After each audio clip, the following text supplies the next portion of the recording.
Hello everyone, स्वागत है एक बार फिर से आपका अपने YouTube channel SKB English diary में, जहां पर आज हम लोग लेकर आए हैं एक सबसे महत्वपूर्ण टॉपिक, एक ऐसा वर्ड जो इंग्लिश लैंग्वेज में सबसे अधिक बोला जाता है और यह सबसे मोस्ट यूज्ड वर्ड भी है।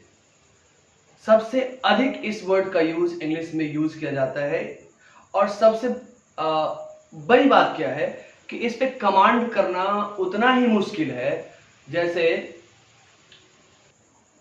जैसे कटप्पा ने बाहुबली को क्यों मारा था ये पता करना था। सभी लोग इसका यूज करते हैं, बट इस पे प्रॉपर जो कमांड चाहिए उसके लिए काफी मेहनत लगती है, काफी प्रैक्टिस लगता है। ठीक है, तो आइए बिना देरी का शुरुआत करते हैं आज का हमारा सेशन, जिसमें आज हम लोग बात करने वाले हैं आर्टिकल के ऊपर।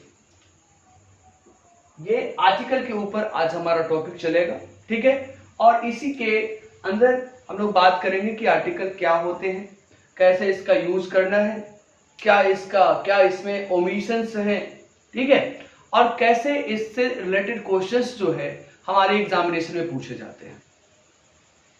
ठीक है, तो सबसे पहले आइए देखते हैं कि आर्टिकल्स जो है बच्चे, तो आर्टिकल जो है वह डिटरमिनर्स का एक पार्ट है। ये किसका पार्ट है? तो डिटरमिनर्स का पार्ट है। डिटरमिनर्स का मतलब क्या होता है? तो निर्धारक होता है। इसको हिंदी में यदि देखें तो इसका मतलब क्या होता है? निर्धारक। जो यह निर्धारित करेगा, जो यह तय करेगा कि सेंटेंस में किसी भी नाउन के पहले लगकर यह क्या इफेक्ट डालेगा, क्या प्रभाव डालेगा, उस नाउन की स्थिति कैसी होगी उस सेंटेंस में, यह पूरा का पूरा जो तय करने वाला जो चीज होगा, जो तय करेगा वह क्या होगा? तो वह डिटरमिनर्स होगा। और डिटरमिनर से ही ऐसा वर्ड जो होता है, ऐसा वर्ड होगा, यह क्या करता है? यह जस्ट नाउन के पहले यूज होगा। जब भी इसका यूज आप देखेंगे तो यह नाउन के पहले इसका यूज होता है। इसका प्लेस कहां होगा? तो जस्ट बिफोर नाउन होगा। ठीक है, अब क्योंकि यह नाउन के जस्ट पहले यूज होता है तो यह क्वालिफाई भी किसको करेगा? नाउन को करेगा। और जब यह नाउन को क्वालिफाई करेगा तो नाउन का उस सेंटेंस में स्कोप क्या होने वाला है, यह भी तय कौन करेगा? तो यह भी तय हमारा डिटरमिनर्स ही करेगा। ठीक है, और डिटरमिनर्स को देखें तो डिटरमिनर्स के बारे में पहले तो एक चीज जान लीजिए आप कि बहुत सारे ग्रामरियन जो भी हुए उनके मतों में क्या थी? एक मत्ता नहीं थी। एक तरीके से इसके बारे में लोगों ने नहीं सोचा है। पुराने जमाने में या पुराने ग्रामरियन जो थे, डिटरमिनर्स को अलग पढ़ना चाहते थे, अलग रखना चाहते थे इसके यूज के हिसाब से। लेकिन मॉडर्न जो ग्रामरियन हुए वो कहे कि डिटरमिनर्स में जो भी सारी चीजें हैं उसको कहीं ना कहीं हम दूसरों के साथ पढ़ते हैं, दूसरे जगहों पर पढ़ते हैं। ठीक है, जैसे आर्टिकल, अभी मॉडर्न ग्रामर में आपको इसका एक अलग ही चैप्टर मिलता है। पजेसिव डिटरमिनर्स, तो पजेसिव प्रोनाउन और पजेसिव एडजेक्टिव ऑलरेडी हम लोग पढ़ते हैं। ठीक है, उसी तरीके से आप देखेंगे तो डेमोन्स्ट्रेटिव प्रोनाउन और डेमोन्स्ट्रेटिव एडजेक्टिव भी हम लोग पढ़ते हैं, और हमारा उसी तरीके से क्वांटिफायर्स भी होता है। तो कहीं ना कहीं एक मात्रा में कमी थी, जो ग्रामरियन थे एक तरीके से नहीं सोच रहे थे। इस वजह से क्या हो गया कि डिटरमिनर्स अभी मॉडर्न इंग्लिश ग्रामर के बुक में हमें नहीं मिलता है, हमें ये सारी चीजें अलग अलग करके मिलती है। ठीक है, लेकिन यह आर्टिकल जो पार्ट है तो वह आखिरकार बच्चे पार्ट किसका है? तो डिटरमिनर्स का ही। ठीक है, इस वजह से हमने इस चैप्टर को इंट्रोड्यूस किया एज अ डिटरमिनर्स। अब डिटरमिनर्स के अंदर हमें पढ़ना क्या क्या है? तो आर्टिकल पढ़ना है, जो कि हमारा आज का सेशन में चलेगा। आज का हमारा टॉपिक आर्टिकल होगा। उसके बाद पजेसिव डिटरमिनर्स है, डेमोन्स्ट्रेटिव डिटरमिनर्स है और क्वांटिफायर्स। तो इसमें ध्यान क्या रखना है कि पजेसिव डिटरमिनर्स, डेमोन्स्ट्रेटिव डिटरमिनर्स और क्वांटिफायर, इसको हम लोग कहीं ना कहीं प्रोनाउन और एडजेक्टिव में पढ़ेंगे। ठीक है, ताकि वो वहां पर ज्यादा आपको समझ में आए और ज्यादा उसके बारे में डिटेल से बातचीत हम लोग कर सके। ओके, तो आइए अब शुरुआत करते हैं आज के हमारे सेशन को। तो इसमें सबसे पहले जो हम देखेंगे आर्टिकल को देखेंगे। अब बच्चे आर्टिकल जो होता है वह होता है कितने तरीके का? तो आर्टिकल होता है 3 तरह का। ठीक है, आर्टिकल 3 तरह का होता है। तो सबसे पहले देखें तो आर्टिकल को जब डिफाइन करेंगे आप, तो आर्टिकल आप ऐसे बोल सकते हैं कि article is a part of determiners which qualifies the noun. It behaves like an adjective. बिल्कुल ये एडजेक्टिव की तरह काम करेगा। ठीक है, तो आइए देखते हैं। तो डेफिनिट आर्टिकल इसका सबसे पहला पार्ट जो हो गया वह क्या हो गया? Definite article. अब डेफिनिट का मतलब क्या होता है? निश्चित होता है। तो जैसा कि इसके नाम में लिखा हुआ है कि डेफिनिट, इसी वजह से या जब यूज भी होगा तो किसी भी नाउन को क्या करेगा? डेफिनिट कर देगा। ठीक है, दूसरा इसका देखेंगे तो दूसरा जो इसका पार्ट है वह है इंडेफिनिट आर्टिकल। अब इंडेफिनिट आर्टिकल क्या होता है? तो इंडेफिनिट आर्टिकल जैसे डेफिनिट निश्चित कर रहा था, ये क्या करेगा? अनिश्चित करेगा। लेकिन जब इसके यूज में हम लोग जाएंगे तो यूज को देखेंगे तो उसमें और भी सारी चीजें आपको निकलकर सामने आएंगी, क्योंकि यह हमेशा इंडेफिनिट ही नहीं करता और भी इसके यूज भी। ठीक है, वो अभी हम लोग जस्ट बात करेंगे। तो ये इंडेफिनिट आर्टिकल हो गया। और इंडेफिनिट आर्टिकल में हम लोग पढ़ते हैं ए और एन को पढ़ते हैं। ठीक है, डेफिनिट आर्टिकल में हम लोग द को पढ़ते हैं। एक यहां पर तीसरा मैंने अलग सा चीज लिखा है, जीरो आर्टिकल। बुक वगैरह में ये सारी चीजें नहीं मेंशन है। बुक वगैरह में जीरो आर्टिकल आपको लिखा हुआ नहीं मिलेगा। ठीक है, और मिलता भी है तो इसके बारे में विशेष बातचीत नहीं की जाती है। अब जीरो आर्टिकल क्या है बच्चे? तो जहां पर डेफिनिट आर्टिकल और इंडेफिनिट आर्टिकल का यूज नहीं आता है, लेकिन फिर भी उस जगह पे नाउन का यूज आता है, और नाउन को क्वालिफाई करने के लिए कुछ भी नहीं यूज करेंगे हम, तो हमारा मानना होगा कि वहां पर हमने जीरो आर्टिकल का यूज किया। ठीक है, अब जीरो आर्टिकल को अलग अलग साइन से डिनोट किया जाता है। एक तो ये फाई का साइन आपको दिख रहा होगा, ब्लैंक, कुछ भी नहीं। ठीक है, दूसरा बहुत सारे बुक्स में आप देखेंगे अगर मिलेगा तो एक क्रॉस के साइन को भी जीरो आर्टिकल की तरह यूज किया जाता है, मतलब वहां पे हम लोग कुछ यूज नहीं करेंगे। ठीक है, एक्स साइन का यूज कर सकते हैं, वहां पे क्रॉस साइन का यूज कर सकते हैं। तो इस तरीके से ये आपका जीरो आर्टिकल का भी यूज होता है। आइए अब हम लोग बात करते हैं। अब चैप्टर आर्टिकल आपको समझ में आ गया होगा कि कैसे क्या इसमें करना है। ठीक है, अब हम लोग चलते हैं आर्टिकल को स्टार्ट करते हैं। आर्टिकल जब पढ़ेंगे हम लोग तो आर्टिकल आपको तो समझ में आ गया है कि यह किसका पार्ट है? तो डिटरमिनस का पार्ट है। एज एन एडजेक्टिव यह बिहेव करता है। ठीक है, तो अब हम लोग बात करते हैं इंडेफिनिट आर्टिकल। आर्टिकल का जो सबसे पहला भाग जो हमें पढ़ना है, जो हमें पढ़ेंगे हम, वो होगा हमारा इंडेफिनिट आर्टिकल। अब इंडेफिनिट आर्टिकल को देखें,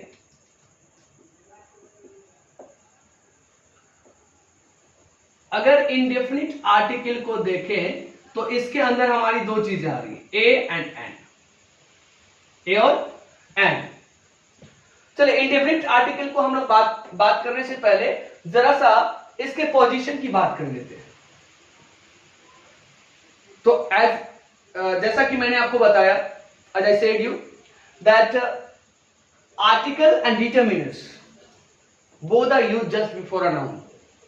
इसका पोजीशन जब भी हम देखेंगे तो यह हमेशा नाउन के पहले होगा, हमेशा नाउन के पहले होगा। ठीक है, जैसे आप देखेंगे तो नाउन प्लस पहले आर्टिकल और जस्ट उसके बाद जो होगा हमारा नाउन।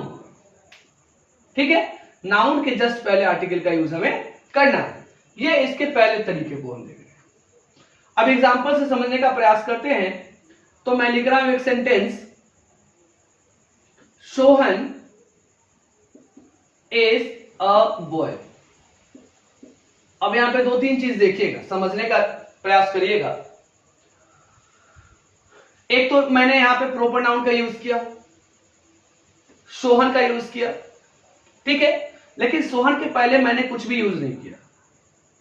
यहां पे जीरो आर्टिकल का यूज हुआ है। अगर कुछ भी नहीं यूज हुआ है तो जीरो आर्टिकल का यूज हुआ है। अब आ जाइए दूसरा नाउन हमारा क्या है? तो दूसरा नाउन हमारा है बॉय। ठीक है। अब बॉय के जस्ट पहले मैंने क्या यूज किया, ए यूज किया, ठीक है। Sohan is a boy. अब देखिए अगर इसकी हिंदी की हम बात करें तो सोहन एक लड़का है, नॉर्मली ऐसा आता है, सोहन एक लड़का है। अगर विशेष तरीके से हिंदी निकालना शुरू करें हम, आर्टिकल के नजरिए से इसको देखें तो क्योंकि यहां पे इंडेफिनिट आर्टिकल का यूज हुआ है, ए और एन हमारा क्या है बच्चे, तो इंडेफिनिट आर्टिकल है, तो इस तरीके से अगर इसके हिंदी की बात हम करें तो बॉय क्या है, यह लड़का है, और ए लगकर किसको क्या बना दिया, इंडेफिनिट बना दिया। तो इसका हिंदी क्या आ जाएगा, सोहन कोई लड़का है, सोहन कोई लड़का है, ऐसा भी हिंदी इसका पॉसिबल हो सकता है। एक तो ये हो गया। अच्छा अब सवाल आता है कि हमने देखा है कि नाउन के पहले अक्सर क्या होता है, जैसे आर्टिकल को हम यहां देख रहे हैं, डिटरमिनेंट्स को देख रहे हैं, उसी तरीके से तो एडजेक्टिव भी यूज होता है। अगर कोई नाउन दिया हुआ रहे और उसके जस्ट पहले कोई एडजेक्टिव आ जाए बच्चे, क्या आ जाए, एडजेक्टिव आ जाए, तो आर्टिकल का जो पोजीशन होगा वह एडजेक्टिव के पहले हो जाएगा,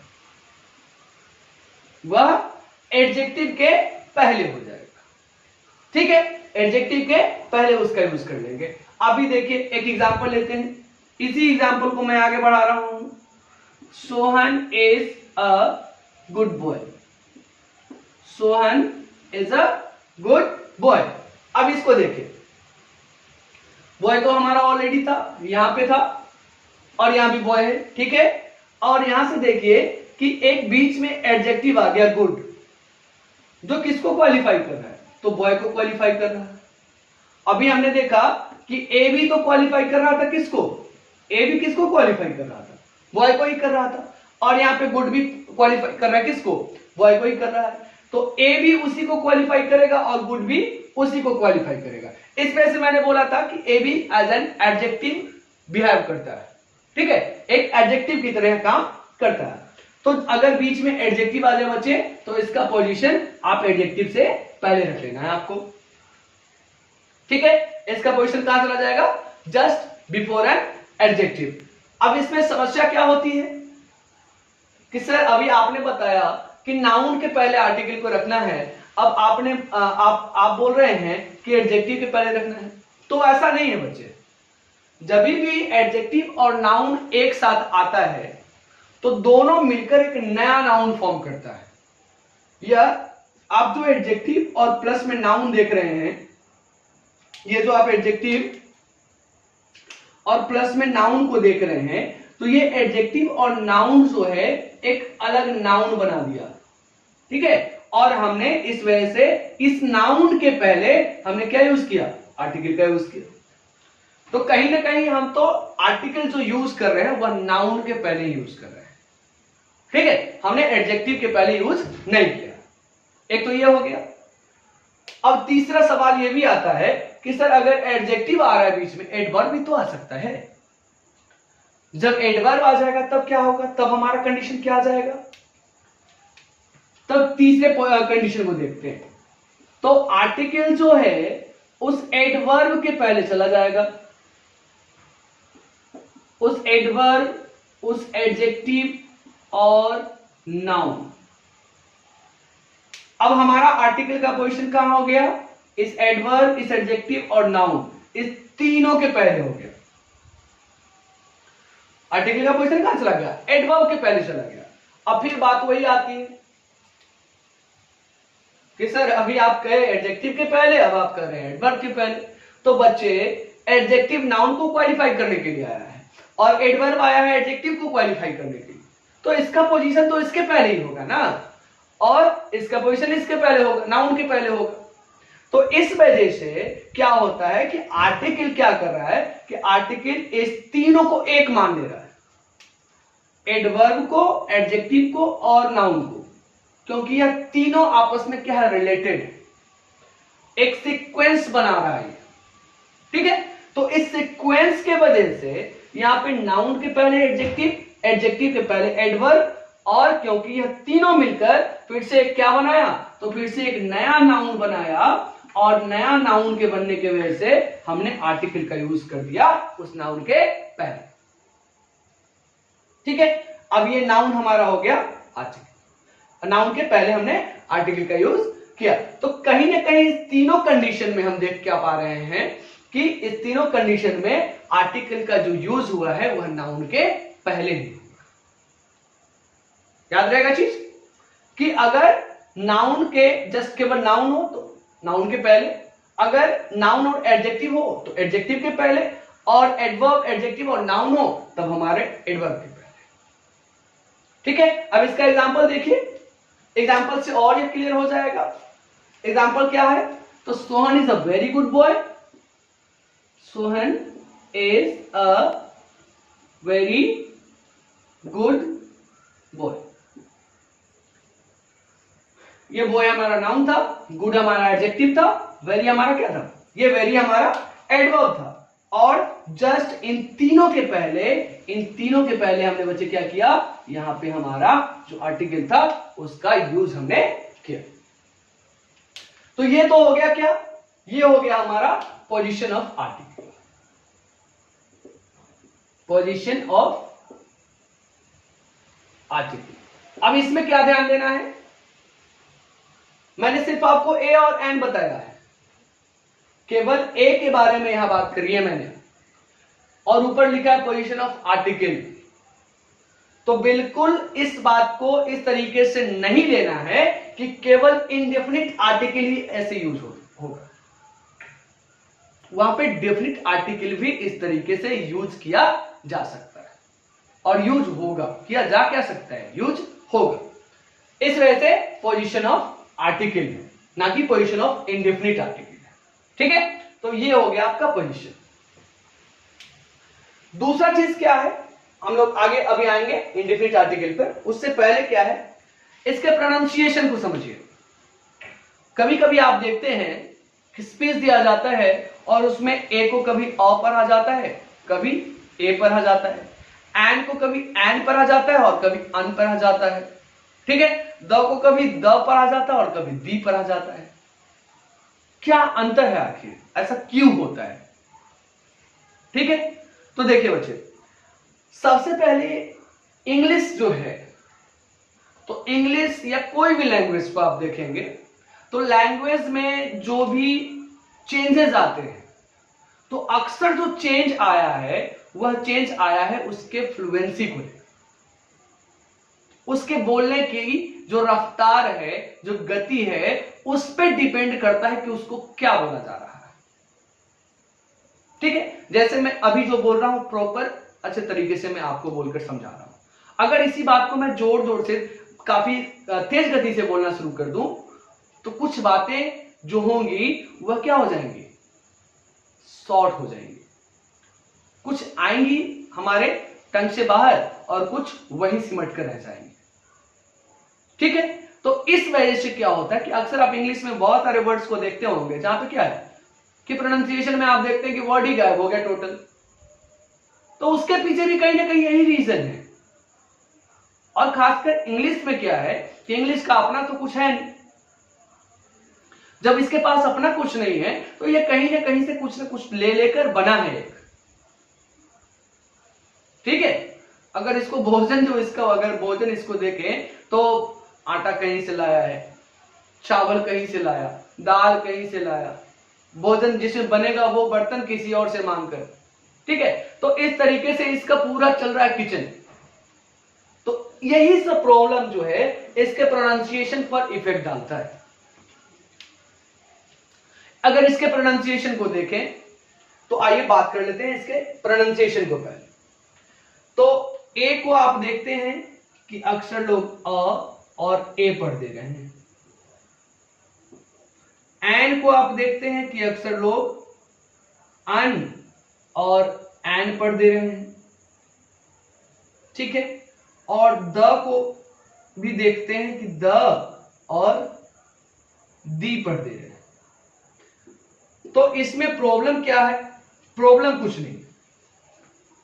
अब आपके माइंड में एक बात को सेट कर दीजिए कि जब भी आप किसी स्वतंत्र सेंटेंस को बोलेंगे जो केवल सेंटेंस हो, जैसे Sohan is a good boy, is a यहां पर मैं बोल रहा हूं, Sohan is a good boy नहीं बोलना है, Sohan is a good boy बोलना है, क्योंकि यह इंडिपेंडेंट सेंटेंस। ठीक है, तो जब भी इंडिपेंडेंट सेंटेंस में आप बोलेंगे और उस वर्ड पर मतलब उसके जस्ट आने वाले नाउन पर आप थोड़ा सा प्रभाव डालना चाहते हैं, उसको जोरदार तरीके से रखना चाहते हैं या उसको एम्फेसाइज करना चाहते हैं, तो इसके प्रॉपर प्रोनाउंसिएशन को ए को बोलिए। ठीक है, अगर आप चाहते हैं कि बस यूं ही निकल जाए तो स्पीच में चला जाएगा। ठीक है, स्पीच देने के दौरान जब आप पैराग्राफ को पढ़ रहे हैं या एक पैराग्राफ को किसी को पढ़ के सुना रहे हैं या आप स्पीच डिलीवर कर रहे हैं, तो उस कंडीशन में आपको क्या करना है, इसके वीक फॉर्म, ये इसका वीक फॉर्म है, ये इसका वीक फॉर्म है और ये इसका स्ट्रॉन्ग फॉर्म है, ये इसका स्ट्रॉन्ग फॉर्म है और ये वीक फॉर्म है। तो जब भी आप स्पीच दें तो उस समय वीक फॉर्म का यूज करिए, इंडिपेंडेंट सेंटेंस को बोलने के लिए इसके स्ट्रॉन्ग फॉर्म का यूज करिए। ये तो ए और एंड के लिए। दो के साथ अलग पंगा चल रहा है। एक तो ये तो समझ में आ चुका है आपको, ये तो क्लियर है, ये तो फॉलो करना ही है।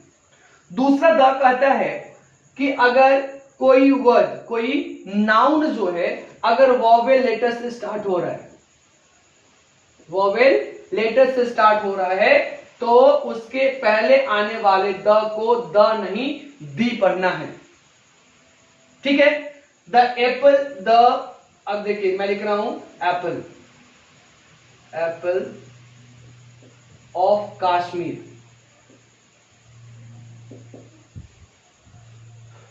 अब यहां पे देखिए, तो इसको द एप्पल ऑफ कश्मीर नहीं पढ़ेंगे, इसको दी एप्पल ऑफ कश्मीर पढ़ेंगे।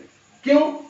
क्योंकि ये जो एप्पल जो आया है, इसका पहला लेटर, पहला साउंड जो है वह क्या है, वॉवेल है। इस वजह से इसके जस्ट पहले आने वाले दी को दी पढ़ना है, द नहीं पढ़ना है। अगर इसी एप्पल की जगह मैं कर दूं, इसी एप्पल की जगह मैं कर दूं द क्रिकेट ऑफ कश्मीर। ठीक है, अब यहां पर देखिए सी हमारा क्या हो गया, कॉन्सोनेंट हो गया, तो कॉन्सोनेंट साउंड आने की वजह से अब इसको हमें द पढ़ना। ठीक है, एक तो ये कंसेप्ट हो गया इसका, इस तरीके से आपको इसको प्रोनाउंसिएट करना, इसका उच्चारण कुछ इस तरीके से आपको रखना। ठीक है, तो पोजीशन ऑफ आर्टिकल आपको समझ में आ गया, इसका प्रोनाउंसिएशन समझ में आ गया, कैसे सेंटेंस में इसको यूज करना है, क्या कब बोलना है। ठीक है, और इसी के अकॉर्डिंग आपको चलना भी पड़ेगा, तब जाकर इसके प्रोनाउंसिएशन पर आपका कमांड हो पाएगा। चलिए अब बात कर लेते हैं यूज ऑफ इंडेफिनिट आर्टिकल। अब हम लोग पहुंचे हैं इंडेफिनिट आर्टिकल के पास। कैसे आपको इंडेफिनिट आर्टिकल का यूज हमें करना है, कब करना है और किस तरीके से करना है, यह हमारा इंपॉर्टेंट पार्ट होगा। लगभग सभी बच्चे जो हैं बचपन से ही ए और एन का यूज सीखते आ रहे हैं, लेकिन फिर भी इसमें परेशानियां जस की तस बनी हुई है। इसको यूज करने में अभी भी बहुत सारे प्रॉब्लम्स आते हैं। क्या ए यूज करें, क्या एन यूज करें, क्या यहां पर लगाएं, यहां पर ए यूज करें, यहां पर एन यूज करें, बहुत सारे कंफ्यूजन्स हैं। तो इस सेशन के बाद आपका ये सारा कंफ्यूजन दूर हो जाने वाला है। ठीक है, तो अब बात कर लेते हैं इंडेफिनिट आर्टिकल ए और एन के यूज की। तो सबसे पहले सवाल जो आता है, पहले मैं बात कर लेता हूं कि ए कहां लगाना है, एन कहां लगाना है, और उसके बाद बात करेंगे कि कहां पर ए और एन को लगाना है। ठीक है, कहां पर इंडेफिनिट आर्टिकल को लगाना है, ये इसके बाद हम बात करेंगे। तो चलिए सबसे पहले देखते हैं ए और an, where we should use a और एन। अब बताइए मुझे कि वॉवेल्स कितने होते हैं। अगर आप इंग्लिश अल्फाबेट्स में देखें तो केवल 5 वॉवेल्स हैं। कौन कौन? तो ए है ई, आई, ओ, यू। लेकिन ये तो वॉवेल्स लेटर हो गए, अल्फाबेट्स के लेटर से।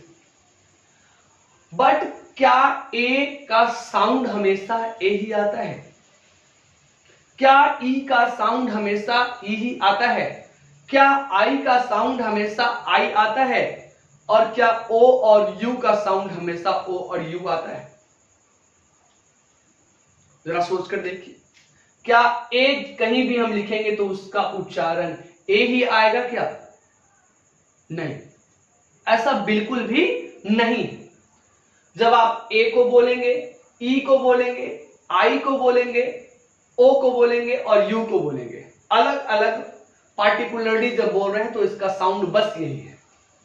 लेकिन जैसे ही इसको वर्ड में आप यूज करना शुरू करेंगे, इसको वर्ड के अंदर डालना शुरू करेंगे, तो इसका उच्चारण भी बदलना शुरू हो जाएगा। एज फॉर एग्जाम्पल, आप इसी वर्ड को देखें, ए इसको मैं बोल रहा हूं, इसको क्या बोल रहा हूं? ए।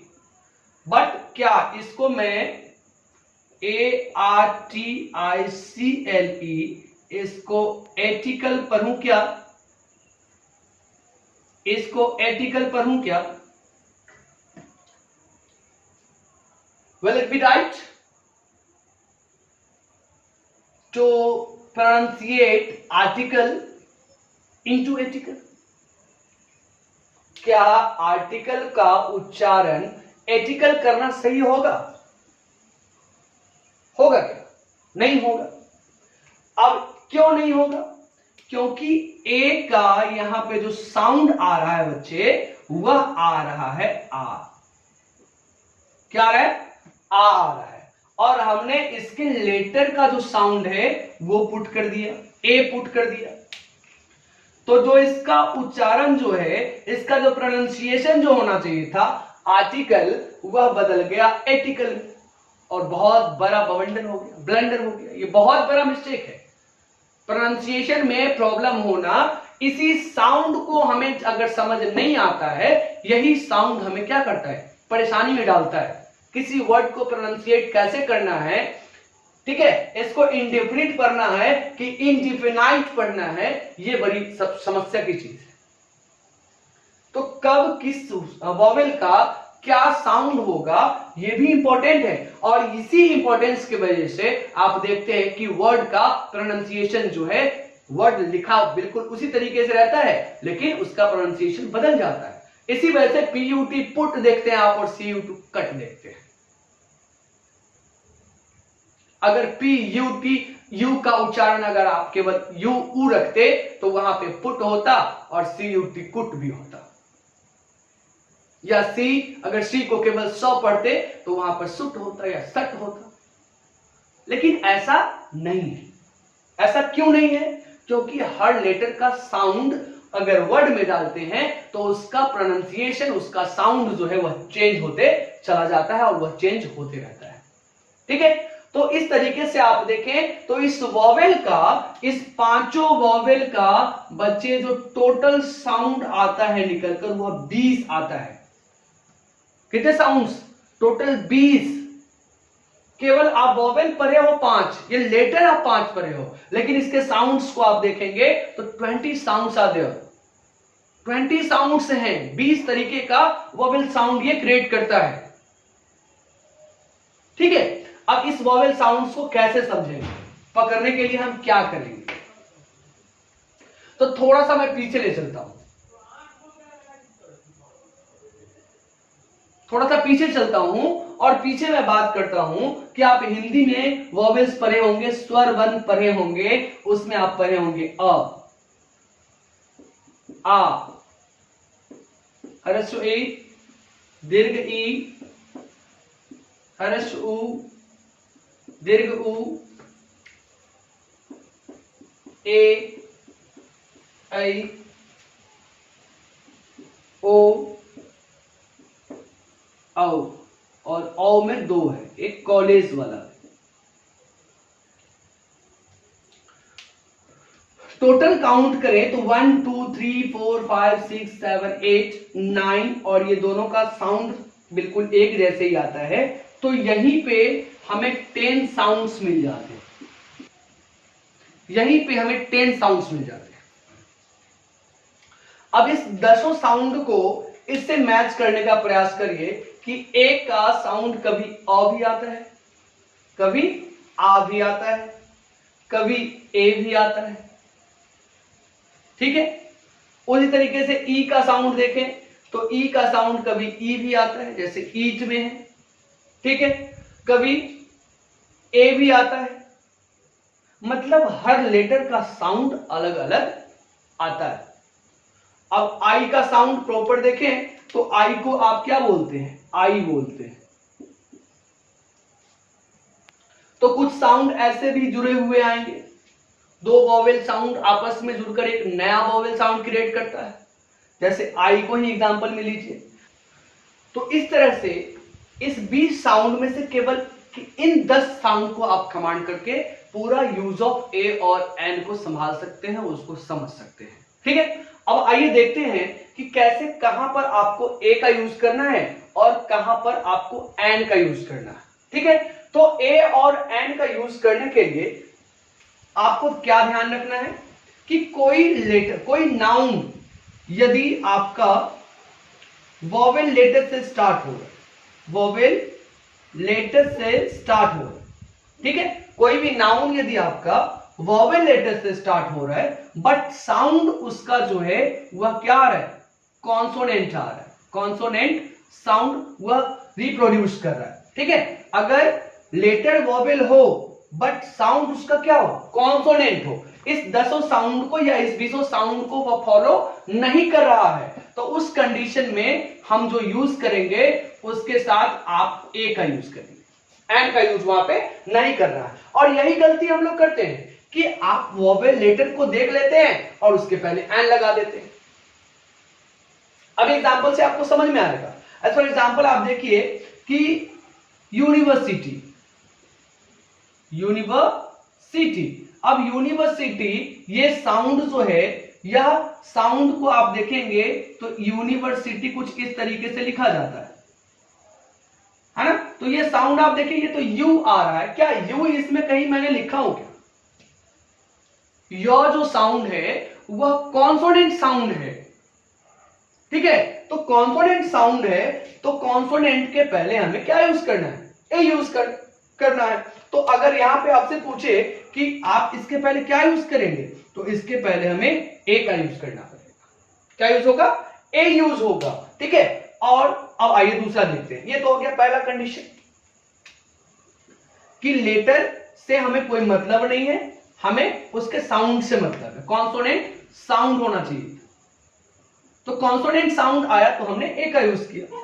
दूसरा कंडीशन हमारा कहता है कि यदि लेटर वॉवेल हो, लेटर वॉवेल हो, वॉवेल लेटर हो बट और उसका साउंड भी साथ में क्या आ जाए, वह भी वॉवेल साउंड आ जाए, साउंड भी क्या आ जाए, वॉवेल आ जाए, लेटर भी वॉवेल और साउंड भी वॉवेल, तब उस कंडीशन में आप उसके साथ एंड का यूज कर देना। ठीक है, जैसे एप्पल,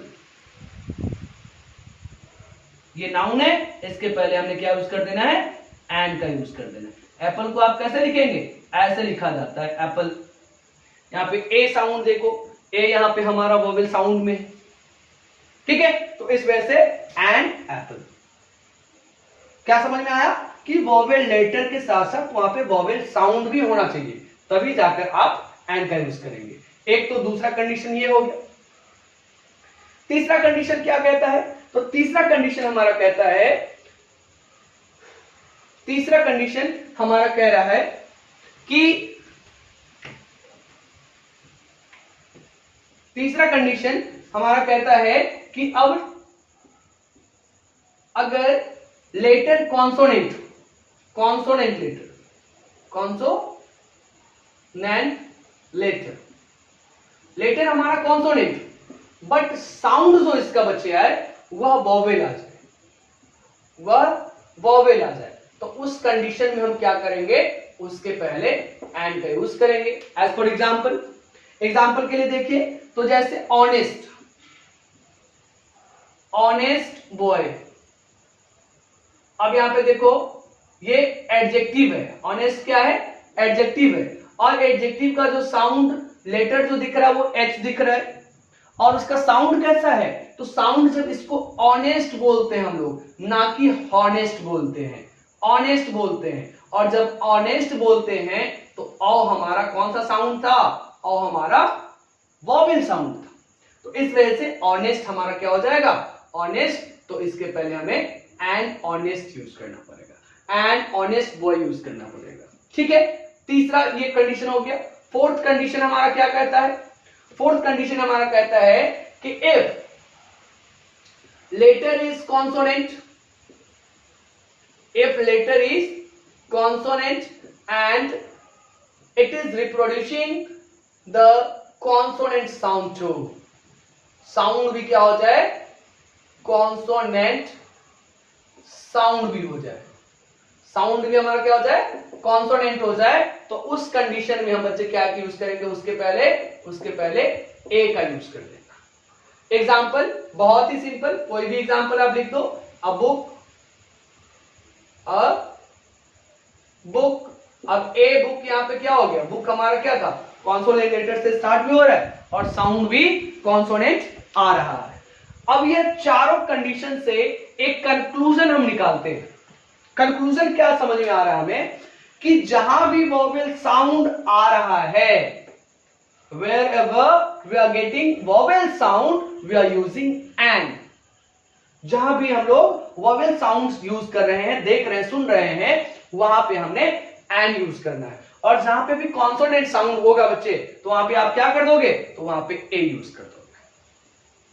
कोई कंफ्यूजन नहीं, और कोई कंफ्यूजन होना भी नहीं चाहिए। वर्ड को बोल कर देखना है, क्या इन वोवेल साउंड्स में से किसी को वह रिप्रोड्यूस कर रहा है, क्या इस तरीके का वोवेल साउंड उसको बोलने से आ रहा है क्या। अगर आ रहा है, साथ में वह नाउन है, तो उसके पहले आपको ऐसा यूज कर देना है, ए और एन का यूज कर देना है। ये तो हो गया ए और एन की बात, कि कहां आपने ए यूज करना है और कहां आपने एन यूज करना है। अब एक सबसे बड़ी समस्या आती है कि किसके पहले हमने आर्टिकल का यूज करना, हमें यहां पे आर्टिकल लगाना है कि नहीं लगाना है, यह भी सबसे बड़ी समस्या है। ए और एन का तो कंसेप्ट क्लियर हो गया होगा आपका। अब आइए हम थोड़ा सा देख लेते हैं कि आपको आर्टिकल या इंडेफिनिट आर्टिकल हो या फिर डेफिनिट आर्टिकल।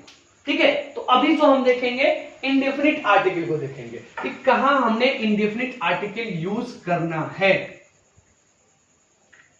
ठीक है, तो इंडेफिनिट आर्टिकल यूज करने के लिए आपको सबसे पहले माइंड में रखना है कि वह नाउन, वह क्या हो, नाउन। और नाउन कैसा नाउन हो, तो वह काउंटेबल नाउन, जिसको आप काउंट कर सकते हो।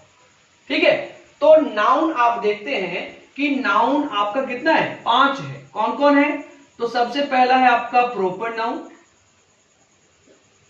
सबसे पहले आपका प्रॉपर नाउन है। देन आपका क्या है, कॉमन नाउन है। देन आपका कलेक्टिव नाउन है। देन आपका कलेक्टिव नाउन है। और फोर्थ में आपका हो गया material noun, material noun.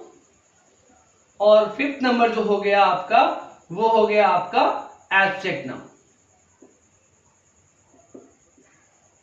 Abstract noun. ठीक है, तो ये 5 नाउन हमारे पास हैं।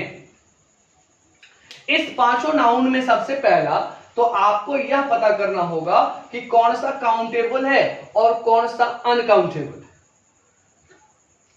अब मटेरियल जो भी होता है और आपका एब्स्ट्रैक्ट जो होता है, मटेरियल, मटेरियल क्या है, किन चीजों की मदद से कोई भी वस्तु बना हुआ है। ठीक है, और जिस मटेरियल का, जिस चीज का उस वस्तु को बनने में यूज किया गया है या बनाने में यूज किया गया है, वो उसका मटेरियल कहलाएगा। लाइक ये मार्कर देखिए, तो ये मार्कर क्या है, प्लास्टिक का बना हुआ है, तो इसके लिए मटेरियल कौन हो गया, प्लास्टिक हो गया। ठीक है, ये मार्कर की बात नहीं है, ये इसका, यह बना हुआ किस चीज से उसकी बात कर रहा हूं। ठीक है, शर्ट देखिए, ये किस चीज का बना हुआ, कॉटन का बना हुआ है। ठीक है, तो ये कॉटन इसके लिए क्या हो गया, मटेरियल हो गया। ठीक है, आप बोर्ड को देखिए, ये किस चीज का बना हुआ है, तो प्लाईवुड का बना हुआ है, तो प्लाईवुड इसके लिए मटेरियल हो गया। तो मटेरियल की मदद से ही कोई भी चीज बनता है, तो मटेरियल हमेशा क्या होगा, अनकाउंटेबल। अब इसमें आपसे कोई पूछे कि कितना प्लाईवुड यूज हुआ है, आप बता पाओगे क्या, नहीं बता पाओगे। आपसे पूछेगा कि प्लाईवुड का कितना टुकड़ा यूज हुआ है, ठीक है, तब आप बता सकते हो कि बहुत बड़ा प्लाईवुड था, उसका इतना हिस्सा काट के यूज हुआ। अब इससे पूछेगा कितना प्लास्टिक यूज हुआ है, काउंट करके बताओ, नहीं बता पाओगे आप। उसके क्वांटिटी को बताया जा सकता है ना, उसको तौला मापा जा सकता है कि हाँ 100 ग्राम 50 ग्राम, ठीक है, उतना यूज किया जा सकता है। क्वांटिटी एक यूनिट लेकर उसको हम कर सकते हैं, बट उसको काउंट नहीं कर सकते।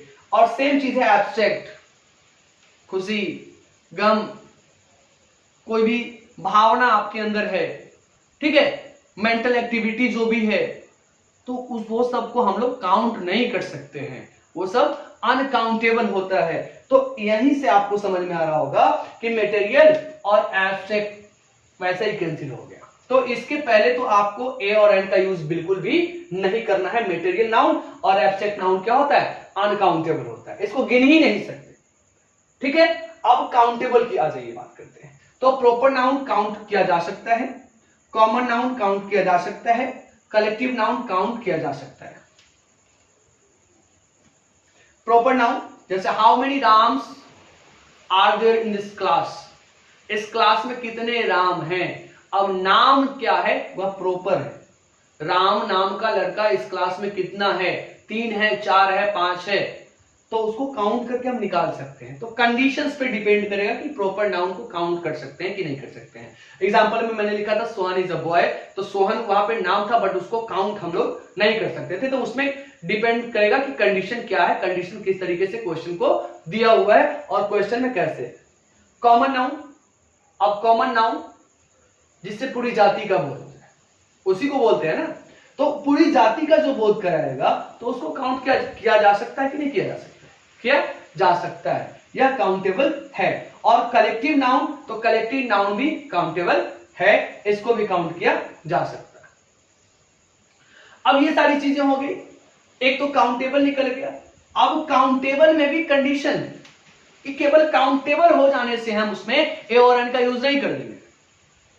ए और एन जो आया है, ए और एन जो है, यह वीक फॉर्म है किसका, तो 1 का।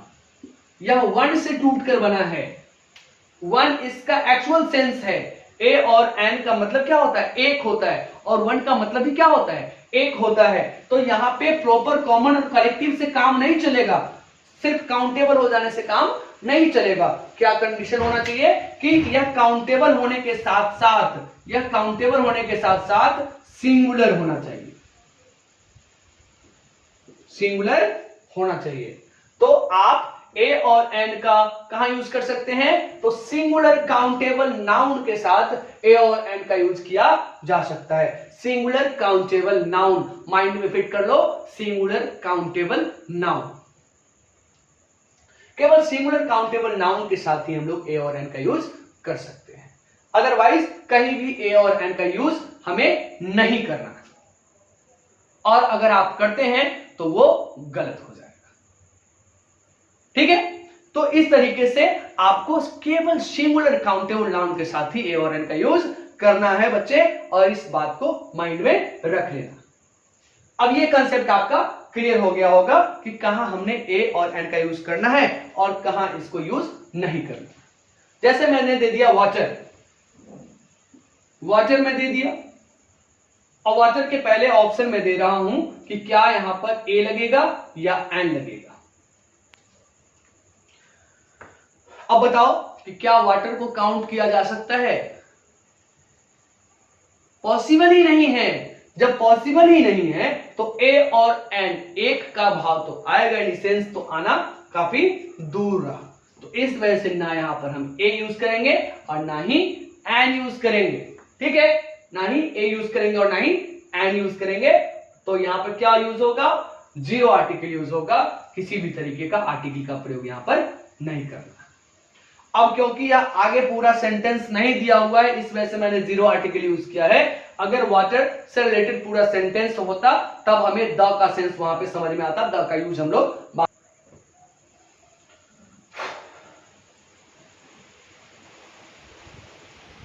ये कंसेप्ट आपका क्लियर हो गया होगा। ए और एन के यूज में आपको किसी तरीके की दिक्कत आने की चीज नहीं है और आपको प्रॉब्लम आएगी भी। ठीक है, अब चलिए, ये तो इसका आपको क्लियर हो गया कि आपको ए का यूज करना है, एन का यूज करना है और किसके साथ यूज करना है। बट इसके कुछ स्पेशल कंडीशंस भी हैं। ठीक है, इसके अलावा भी कुछ इसके स्पेशल कंडीशंस भी हैं। आइए उन कंडीशंस को आप हम लोग समझते हैं कि कहां पर ए यूज करेंगे, कहां पर एन यूज करेंगे, या दोनों में से कहां पर ए और एन में से दोनों में से किसी एक का यूज किया जा सकता है। ठीक है, तो इसके सबसे पहले यूज को देखते हैं। तो सबसे पहले यूज में क्या कह रहा है, कहता है कि indefinite article can be used in its original numerical sense, in its original numerical sense one. मैंने अभी जस्ट आपको बताया कि यह किसका वीक फॉर्म है, तो वन का है। तो इसका ओरिजिनल न्यूमेरिकल सेंस क्या है, एक से है, वन से है।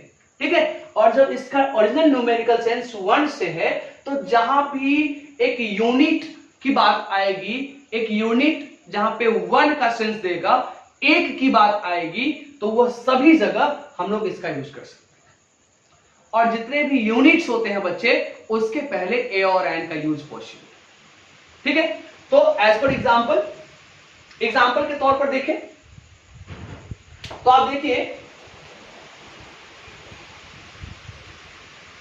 कि there are 100 centimetres in the metre, there are 100 centimetres, 100 centimetres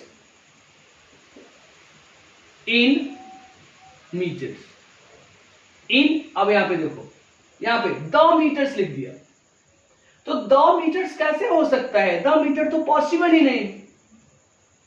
कि क्या बात हो रही है कि 100 सेंटीमीटर कितने में होता है, मीटर में होता है, मींस 1 मीटर में होता है। तो 1 मीटर आपको ए का यूज करके 1 मीटर दिखाना होगा। ठीक है, और इसके दो तरीके हैं, दो अलग अलग सेंस यहां पे क्रिएट होंगे। एक तो सेंस क्या क्रिएट हो रहा है कि 100 centimetre is equal to 1 metre और 1 metre is equal to 100 centimetre in metric system. आप पढ़े होंगे मैथमेटिक्स मेजरमेंट में। ठीक है,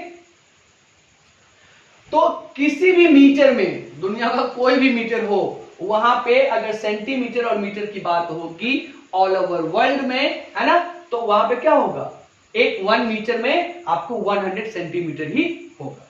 तो यहां पर 1 का, एक का सेंस देने के लिए हमने क्या किए कि यहां पर ए का यूज किए।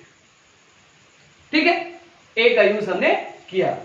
तो इस तरीके से पहले देखें कि in its original numerical sense one, इस सेंस में इसका यूज किया जा सकता है और इसका यूज पॉसिबल। ठीक है, there are 12 inches, there are 12 inches in dash foot, in dash foot। अब यहां पे देखो डैश फुट है तो द फुट यूज करेंगे या फिर ए फुट यूज करेंगे, तो ए फुट यूज करेंगे। अब ए क्यों यूज कर रहे हैं, क्योंकि फुट को आप बोलकर देखोगे तो फ कॉन्सोनेंट साउंड है, इस वजह से ए यूज कर रहे हैं। ठीक है, तो ए और एन उसके अकॉर्डिंग देखिएगा। और कहां यूज हो सकता है, तो इसके न्यूमेरिकल सेंस 1 के अकॉर्डिंग आप इसको यूज कर सकते हो। ये तो हो गया पहला। दूसरा क्या है, दूसरा देखें, walk sense of certain, walk, इस पे ध्यान दीजिए, ये वर्ड पे ध्यान दीजिए।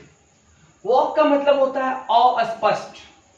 क्या होता है, अस्पष्ट, मतलब कोई भी चीज क्लियर नहीं है। ठीक है, जैसे एग्जांपल से समझिए कि I saw a book on the table, मैंने एक किताब देखी, कहां देखी, तो टेबल पे देखा, या मैंने एक टेबल पे एक किताब देखी। अब यहां पे देखिए ये बुक जो है, अब इस बुक के बारे में आपको क्या क्या जानकारी है बता सकते हैं क्या, कौन सी बुक है, ऑथर कौन है बुक का, उसके कवर पेज पे क्या है, उसके अंदर कंटेंट क्या है, कुछ भी क्लियर नहीं है। है ना। ये सारी चीजें अस्पष्ट हैं, लेकिन आगे क्या कहता है, सेंस ऑफ सर्टेन, बुक है यह सर्टेन है, बुक है यह सर्टेन है, बट कौन सी बुक है यह सर्टेन नहीं है। तो उस सेंस को भी दिखाने के लिए हमने क्या यूज कर सकते हैं, ए और एन का यूज किया जा सकता है, और हमने किया भी है कि आई सॉ ए बुक, अगर इसको द बुक कर देते बच्चे तो इसका मीनिंग कुछ और आता, मतलब कुछ और हो जाता। यहां पे हमने ए बुक यूज किया है ताकि इसका वर्क सेंस जो है, अस्पष्टता का जो सेंस है, भाव है, वह बना हुआ है, ठीक है। और वो चीजें बिल्कुल साफ झलक भी रही है, दिख भी रही है कि यह बुक के बारे में हमें किसी तरीके की कोई जानकारी अवेलेबल नहीं है। इस वजह से हमने यहाँ पे बुक के पहले क्या यूज किया है, ए का यूज किया है। तो एक तरीका ये भी हो सकता है, इसके अकॉर्डिंग भी आप यूज कर सकते हैं, ठीक है। आइए अब तीसरा देखते हैं। ये जो यूज है तीसरा, थर्ड नंबर, ये बहुत ही इंटरेस्टिंग है। इसमें हम क्या करते हैं कि किसी प्रॉपर नाउन को कॉमन नाउन बना देते हैं, किसी व्यक्ति को जाति में बदल देते हैं। तो व्यक्ति कभी भी जाति में नहीं बदल सकता है, उसके गुणों को जाति में बदला जा सकता है, उसके जो कैरेक्टरिस्टिक्स हैं उसको बदला जा सकता है, ठीक है। तो इसके कैरेक्टरिस्टिक्स को कैसे हम लोग बदल सकते हैं, जैसे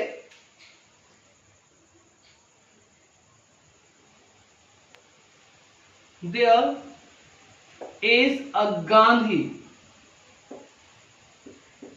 in my school, there is a Gandhi in my school। अब बताइए कि गांधी जो कैरेक्टर है, जो व्यक्ति थे, अब वो तो रिटर्न आ नहीं सकते हैं, क्या वो आ सकते हैं, नहीं। लेकिन उनके द्वारा जो दिखाया गया राह है, सत्य अहिंसा, उनका जो गुण था, उनका जो कैरेक्टर था, उसके अकॉर्डिंग यदि कोई व्यक्ति चलता है तो उसको क्या मान लिया जाता है, गांधी मान लिया जाता है, क्योंकि वह उसके गुणों को फॉलो कर रहा है, उनके पाथ को फॉलो कर रहा है, उनके द्वारा बताई गई चीजों को फॉलो कर रहा है, ठीक है। तो यहां पे गांधी जो है यह क्या है, यह प्रॉपर नाउन है, बट इसका यूज कैसे हुआ है, तो इसका use as a common noun हम लोग कर रहे हैं। एक जातीयता बना दिए गांधी का, गांधी को एक जाति के तौर पर रख दिए कि जो भी व्यक्ति इस तरह के गुण को करेगा, इनके द्वारा बताए गए चीजों पे चलेगा, रास्ते पे चलेगा, उसको कहीं ना कहीं गांधी कहा जाएगा, ठीक है। तो इस तरीके से एक प्रॉपर नाउन को बदल दिया गया, किसमें, कॉमन नाउन में। तो जहां भी आप प्रॉपर नाउन को कॉमन नाउन में बदलेंगे तो वहां पर आपको ए और एन का यूज करना है, जैसे मैंने यहां पे किया। तो तीसरा यूज आपका इस तरीके से भी हो सकता है। चौथा यूज जो है, हाँ, तो फोर्थ यूज जो इसका कहता है कि in the sense of, in the sense of each, every और पर। फोर्थ यूज जो हमारा है वो कहता है कि in the sense of each, every और पर, जहां पे आपको ईच यूज करना हो। Take a pill, take a pill,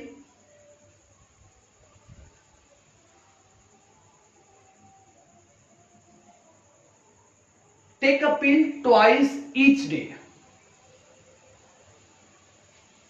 take a pill twice each day, मतलब प्रत्येक दिन दो गोली खाओ, ठीक है।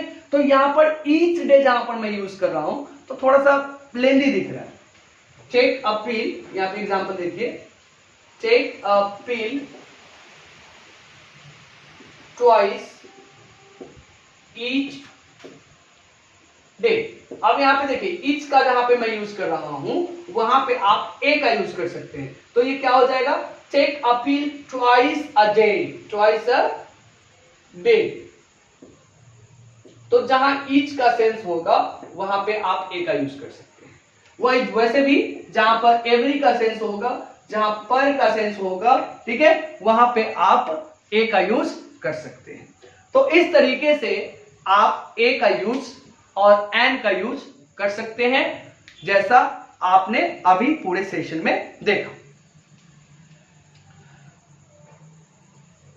इसके अलावे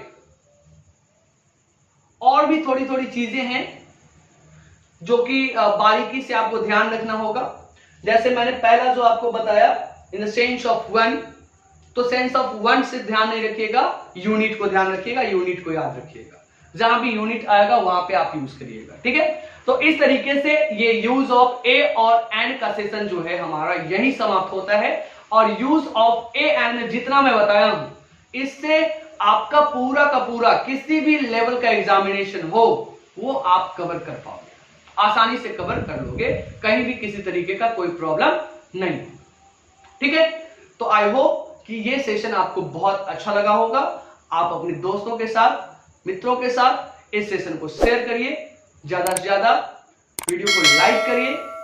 अगर आप नए हैं तो चैनल को सब्सक्राइब भी करिए। मिलते हैं फिर इसी आर्टिकल के दूसरे भाग में, जहां पे हम लोग डिस्कस करेंगे डेफिनेट आर्टिकल, ठीक है। तब तक के लिए बहुत बहुत धन्यवाद। मिलते हैं फिर छोटे से ब्रेक के बाद।